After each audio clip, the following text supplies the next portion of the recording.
Nous sommes à la Galerie du 10 dans l'Institut français avec Meryl Levis. Meryl, bienvenue. Bonjour. C'est votre exposition Maquillage dans le noir, maquillarse en la oscuridad. Comment est-ce que vous avez pensé le concept de cette exposition? Qu'est-ce que vous voulez que nous, comme spectateurs, captent de votre exposition? Alors c'est une exposition dans laquelle j'invite le spectateur à rentrer dans mon univers. Elle s'appelle Se maquille dans le noir puisque c'est l'idée et l'envie de mettre en place une exposition qui parle des minorités, particulièrement la minorité LGBT dont je suis issu, afin de faire un cri d'amour et un grand appel et un énorme cri d'amour à toutes les personnes considérées pendant des années comme marginales, donc que ce soit les drag queens, les personnes queer, les personnes trans, les personnes LGBT, les punks, enfin tous les gens du milieu de la nuit avec lesquels je vis, avec lesquels j'évolue. Donc c'est un énorme cri d'amour et évidemment chacun est le bienvenu dans cette exposition et l'exposition est pensée comme un espace immersif qui transforme complètement l'espace de la galerie afin que chaque spectateur puisse vraiment être plongé dans mon univers. Complètement. Et vous savez, nous sommes spectateurs de privilège parce que vous êtes dans la préparation de l'exposition et nous pouvons voir, par exemple, ici, tous les colonnes dedans les galeries, dehors les galeries sont décorées déjà. Vous êtes en train de changer totalement la galerie. Qu'est-ce que vous voulez faire? Qu'est-ce que vous devez faire d'abord de l'exposition? Alors c'est une exposition dans laquelle les motifs qui viennent prendre place sur les colonnes et le papier peint donc, qui est placé sur les murs, donc c'est les motifs que j'ai pensés. Ils font référence à la culture et au folklore madrilène, à savoir, enfin au folklore espagnol. Donc à savoir, il y a des référents comme les carrelages espagnols, les jeux de cartes espagnols. Alors je suis désolé, je parle pas espagnol. Donc les jeux de cartes espagnols et puis El Penitente.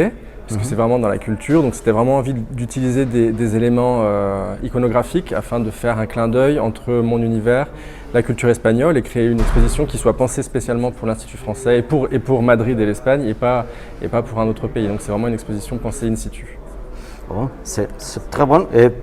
Merci pour penser spécifiquement pour l'espace. Pour moi, c'était vraiment normal, quand j'ai été invité, c'était vraiment normal pour moi d'imaginer une exposition faite vraiment dans le contexte espagnol, pour Madrid, et de ne pas présenter quelque chose que j'avais déjà fait. Donc, non, c'est normal. Vous pensez chaque exposition pour chaque place. Chaque exposition, c'est différent alors. Mais d'abord, vous avez fait quelques modèles, quelques personnes avec le maquillage dans les noirs, quelques explorations. Et c'est très puissant. Image, il y a quelque chose de peut-être gore, de terror, et peut-être quelque chose queer. Comment est-ce que vous avez pensé chaque maquillage, chaque photo? Alors, je travaille toujours de la même façon, je travaille dans mon atelier où je construis tous les décors et les costumes de mon travail, y compris les motifs, les papiers peints. Et c'est un mélange de référents culturels. Moi, je suis issu d'une famille immigrée italienne, vivant en France. Moi, j'habite à Casablanca, j'ai immigré, donc déjà, je suis sur plusieurs territoires. Et d'exposition en exposition et de voyage en voyage, il y a des éléments culturels et des rencontres qui viennent nourrir mon travail. Et après, parfois, c'est des rencontres, des personnes, des costumes, des vêtements de drague que j'ai pu croiser dans un show, dans une soirée, dans un endroit. Et puis du coup, je compose ensuite mon travail, mes compositions, mes photographies, mes papiers peints, mes costumes de cette manière-là. Il y a quelque chose néanmoins que je crois que c'est l'élément de surprise, parce que votre exposition et votre montage, il y a quelque chose de théâtral, quelque chose de surpris. Quelle est l'importance que vous avez pensé pour le public? Parce que maintenant, nous voyons, c'est la galerie du 10 comme ça, je crois que mais nous ne savons comment est-ce que vous avez pensé tout. C'est comme ça? Alors j'avais vraiment envie que le public, lorsqu'ils arrivent dans l'espace de la galerie et du consulat, et le hall de l'Institut français, soit surpris afin de changer les habitudes et qu'ils ne se retrouvent pas dans une espèce d'habitude, puisque d'exposition en exposition, souvent les artistes utilisent le white cube pour exposer leurs œuvres, donc on a l'habitude d'avoir des murs blancs et d'avoir des espaces neutres. Moi, mon travail, c'est tout l'inverse, donc j'avais vraiment envie de surprendre le spectateur, qu'il soit étonné, j'espère agréablement, et de lui donner vraiment cette nouvelle vision sur la transformation, puisque utiliser un espace et le recouvrir comme je le fais, ça transforme complètement l'espace et on perd les repères. J'avais vraiment envie de perdre un peu le spectateur par rapport à ses repères habituels de l'Institut français, de la galerie, du hall, du consulat. Voilà. Donc c'est vraiment cette envie de jouer et de perdre le spectateur. Comment est-ce que vous avez trouvé l'espace? Est-ce que Compliqué. Compliqué. Oh! Quand je suis arrivé, je suis venu en décembre faire une visite et l'espace n'est pas facile parce que c'est très grand déjà et donc il faut. Moi j'avais envie que mon travail soit présent dans un espace aussi grand, donc c'était un challenge. Et ensuite il fallait à la fois répondre à l'architecture, dialoguer avec l'architecture sans être en confrontation, au contraire dans un dialogue et dans un dialogue. Et pareil pour le hall, donc c'était compliqué. J'ai pas dormi pendant plusieurs nuits à réfléchir et à stresser.